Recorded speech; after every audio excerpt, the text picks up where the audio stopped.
Bueno, chicos, comenzamos aquí con la explicación de la unidad 8, aunque la vamos a dar en el puesto de la unidad 7, pero ya sabéis que nuestra programación es la unidad 8.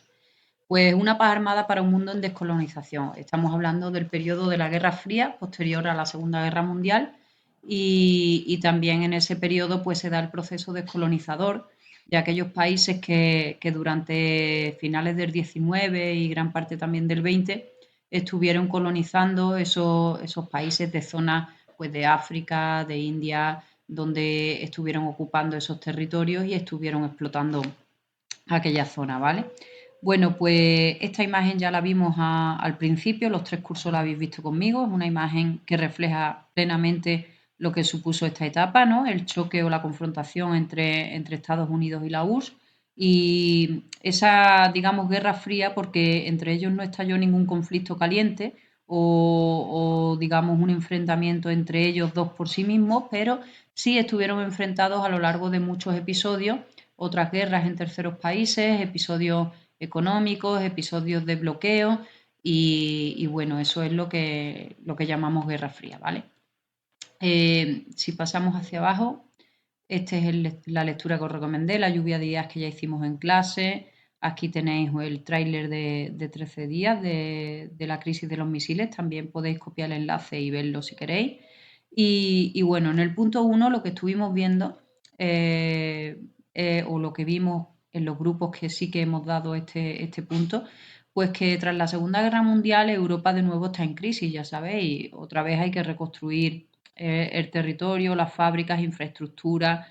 Y Estados Unidos pues plantea este plan Marshall que consistía en que nos mandaba ayuda económica a cambio de que aquí en los gobiernos se excluyera a los partidos comunistas. Los comunistas se convierten ahora en el enemigo número uno de los estados capitalistas que están encabezados por Estados Unidos, ¿no? Más adelante del tema veremos las diferencias entre un sistema y otro. Pues bien, el comunismo está ahora mismo encarnado por la Unión Soviética y por todos los partidos que esa Unión Soviética domina, la URSS, y lo que intenta Estados Unidos es alejar esa influencia de la Unión Soviética sobre los países europeos. Así que la cosa sería, mando dinero, os ayudo, os doy préstamos, pero no queremos a los comunistas en el gobierno, ¿vale? Comienza esa famosa caza de brujas en Estados Unidos. Caza de brujas es caza al comunista. Por su parte, pues la URSS, ¿qué va a hacer? Bueno, pues controlar los países de su entorno más inmediato y colocar allí democracias populares, ¿no? Democracias del pueblo. Entre 1947 y 1989, pues como os digo, los Estados Unidos y la URSS chocan frontalmente, no estalla ningún conflicto, pero a esa tensión permanente que tenemos aquí se la llama Guerra Fría, ¿vale? La confrontación entre estos dos países o estas dos potencias se verá muy representado en lo que es la ciudad de Berlín, porque si os acordáis, cuando acaba la Segunda Guerra Mundial, pues Alemania se divide por zonas de influencia de los países ganadores y Rusia es uno de los países que ha ganado la guerra. Con la ciudad de Berlín va a pasar lo mismo. La vamos a tener dividida en 4 zonas de influencia: Inglaterra, Francia, Estados Unidos y Rusia, ¿vale? Entonces, ¿qué es lo que ocurre? Pues que llegará un momento en el que las dos zonas, la zona capitalista y la zona comunista, pues van a tener maneras distintas de vivir y la parte occidental va a sufrir un bloqueo por parte de los soviéticos. Se va a bloquear la comunicación con esa parte. ¿Cómo se va a bloquear tremendamente? Pues se va a construir un muro, el famoso muro de Berlín, que lo construye la URSS, lo construye prácticamente en una noche y va a aislar a la zona controlada por ellos mismos de la zona controlada por los países capitalistas. Ese muro de Berlín caerá, fijaros, en 1989, o sea, del 61, que lo tenemos aquí, al 89. En estos momentos que estamos viviendo de un enfrentamiento entre estos dos bloques, pues ¿qué es lo que va a haber? Una carrera de armamentos tremenda, una renovación de armas, preparación del ejército, inversión en fábricas de armamento. ¿Para qué? Para prepararse para una futura guerra que parece que está por venir, ¿vale? En cuanto a las alianzas militares, pues como siempre, si se está preparando una guerra tenemos que buscar aliados y esos aliados pues lo tenemos Por parte del bloque capitalista vamos a formar la OTAN, Organización del Tratado del Atlántico Norte, en 1949. Por su parte, el bloque comunista va a realizar el llamado Pacto de Varsovia. Es lo mismo que la OTAN, pero con países de la órbita comunista. En temas económicos, pues el capitalismo va a fundar la OECD, la Organización Europea de Cooperación Económica, es el antecedente inmediato de lo que sería la Comunidad Económica Europea, una economía común para todos los países de la Unión Europea, incluso países también capitalistas como Estados Unidos, y una manera de entender la economía muy parecida, ¿no? Con regulación de la ley de la oferta y la demanda, los precios se regulan por esa ley de oferta y demanda, el gobierno o el Estado interviene poco en economía, no fija precios, etcétera, etcétera. Por tanto, el bloque comunista, por otro lado, formará el Comecon, Consejo de Ayuda Mutua Económica. Estaba hecho para ayudarse mutuamente los países que integraban la URSS y los países que estaban o que seguían dentro de la órbita comunista. Eran unas especies de ayudas que se daban entre los propios países. Vemos algunas imágenes, bueno, pues la Guerra Fría, los antecedentes ya los tenéis aquí, Revolución Rusa, nacimiento de la URSS, la Segunda Guerra Mundial, y aquí tenemos pues las conferencias de paz de la Segunda Guerra Mundial que ya fueron preparando el terreno para lo que vendría después. Causas de la Guerra Fría, pues la lucha ideológica, una lucha ideológica que abarca sociedad, economía, política, manera de entender la vida entre capitalismo y comunismo. URSS versus Estados Unidos. ¿Cuáles van a ser los bloques enfrentados? Pues está claro, ¿no? El bloque capitalista con, con la OTAN a la cabeza y el Plan Marshall, ese sistema de créditos a Europa, y después, por otro lado, el bloque socialista o comunista con el Pacto de Varsovia y el Comecon, ¿vale? Características, mundo bipolar, tenemos un mundo enfrentado en dos polos, vamos a tener momentos de tensión, distensión, tanto política como militar, enfrentamientos directos, utilización de países terceros para solucionar los conflictos, vamos a tener la guerra de Vietnam, la guerra de Corea, crisis de los misiles, muchos conflictos, ¿vale? Aquí tenéis las áreas de influencia en 1959, tenéis en azul los capitalistas, en rojo los comunistas y las zonas de influencia, digamos, donde está el foco, ¿vale? Y a lo que se va extendiendo. Fijaros, por ejemplo, en la zona de África, países que todavía están colonizados o en proceso de descolonización, pero fijaros, a medida que van avanzando los años, pues cómo va avanzando la influencia de la OTAN y del Pacto de Varsovia en distintos países también de África, ¿no? Y aquí tenéis que tener en cuenta que toda América prácticamente es de influencia de la OTAN, influencia americana, pero fijaros, hay algunos puntitos, el más interesante va a ser la isla de Cuba, donde el comunismo pues también tiene sus adeptos.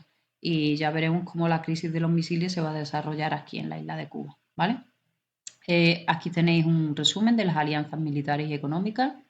El bloqueo de Berlín, lo que os comentaba antes, si esto era la ciudad de Berlín, pues esta era la zona controlada por la URSS y aquí es donde se construye el famoso muro para aislar a la zona de influencia comunista de la zona de influencia capitalista. Contener la expansión del enemigo, ¿a qué se refiere esto? Pues que en los dos bandos se trató todo lo posible de parar la influencia del enemigo en distintas zonas del mundo, ¿no? Entonces, por ejemplo, en donde se celebraban elecciones, pues aquí tenéis el caso de Italia, el Partido Comunista Italiano tenía bastante fuerza y ¿qué hacen los americanos? Pues intervinieron en favor de un partido, la democracia cristiana, para impedir que los comunistas tuvieran muchos votos, muchos aliados. ¿Y cómo se hacía esto? Pues por compra de votos, desprestigiando al enemigo, utilizando medios de comunicación, etcétera, etcétera. Por otro lado, pues aquí, fijaros, Checoslovaquia se convierte en una democracia popular dependiente de la URSS en 1948 porque Stalin, viendo que podían acercarse los checos a la influencia capitalista, promueve un golpe de Estado y lleva a alguien que estaba en contra de la negociación del Plan Marshall en Checoslovaquia, lleva a alguien al poder y acaba con esa influencia de los Estados Unidos sobre Checoslovaquia. ¿Qué impacto tuvo la Guerra Fría en el mundo? Mira, aquí me paro poco porque muchos de vosotros vais a hacer las exposiciones orales sobre esto, pero simplemente visualizar que a través de la Guerra Fría distinguimos distintas fases, ¿no?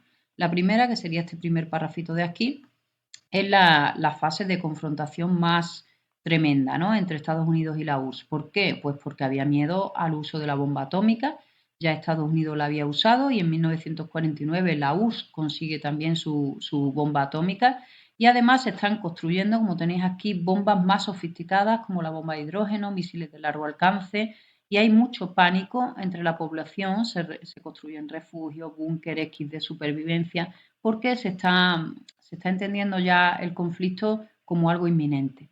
A partir de 1956, pues se pacta una coexistencia pacífica. ¿Qué significa esto? Pues que vamos a coexistir, a existir juntos, pero de manera pacífica. No nos llevamos bien, no compartimos nada, pero nos vamos a ir respetando y vamos a tener pues una especie de paz en el aire, ¿vale? Esto fue gracias a estos dos presidentes que hubo en este momento, Kennedy por Estados Unidos y Khrushchev por la Unión Soviética. Aparece en los años 60 ya el movimiento hippie, incluso el Papa toma partido por la paz en el mundo, etcétera, etcétera. Pero a partir de 1979 la cosa se recrudece y vemos ya como una URSS bastante debilitada, se está acercando al final de su régimen, pues empieza a, digamos, a tambalearse, empiezan guerras como por ejemplo la de Afganistán, que se le conoce como el Vietnam de la URSS, donde hay una revolución anticomunista y la URSS en 1978 intenta invadir el país. Esto fue tremendo para la URSS, tuvo unas consecuencias muy negativas porque no consiguen invadir el país, todo lo contrario, fue un desgaste del régimen y al final se tienen que retirar de allí después de 10 o 11 años sin ganar nada. En los años 80, además, fijaros, el presidente americano Ronald Reagan impulsa muchas más acciones contra los regímenes comunistas e incentiva el llamado Programa de la Guerra de las Galaxias, que era la creación de un escudo antimisiles en América, muy costoso, no se llegó a hacer, pero sí se proyectó y se incrementa todavía más el rearme, ¿no? El invertir en las armas de cara a la futura guerra. ¿Cuáles fueron los tres conflictos más importantes dentro de la Guerra Fría? Conflictos calientes. La Guerra de Corea, del 50 al 53. El país queda dividido. El norte se vincula a la URSS y Corea del Sur con el capitalismo, con los americanos.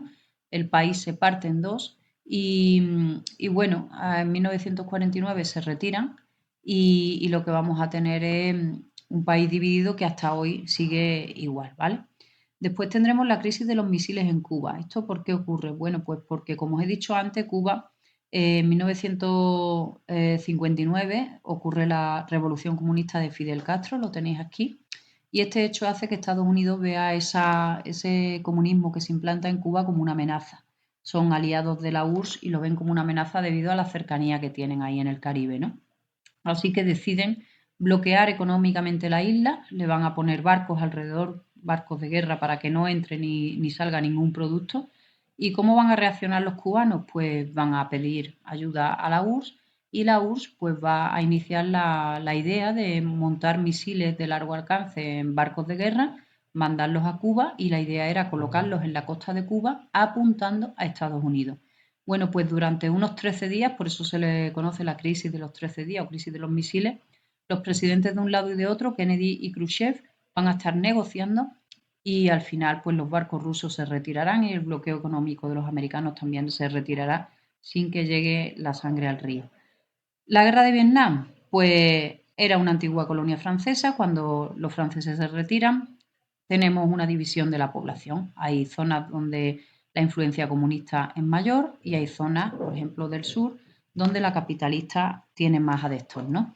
Pues Estados Unidos, ante la amenaza comunista, decide intervenir y manda allí a los mejores soldados que tenía, armas, etcétera, ¿no? La intervención de Estados Unidos fue tremenda, fueron más de 20 años de guerra, pero esa superioridad americana no fue suficiente, lo tenéis aquí, y en 1973 comienzan la retirada del país, principalmente porque fue una guerra donde se desarrolló mucha guerrilla, mucha guerra sucia, falta de normas y la opinión pública americana también se opuso a esa guerra.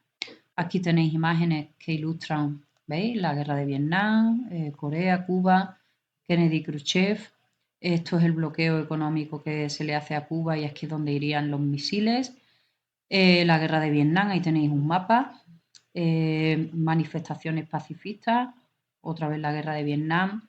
Afganistán en 1978. la crisis de los misiles, guerra de las galaxias y terminamos aquí, ¿vale?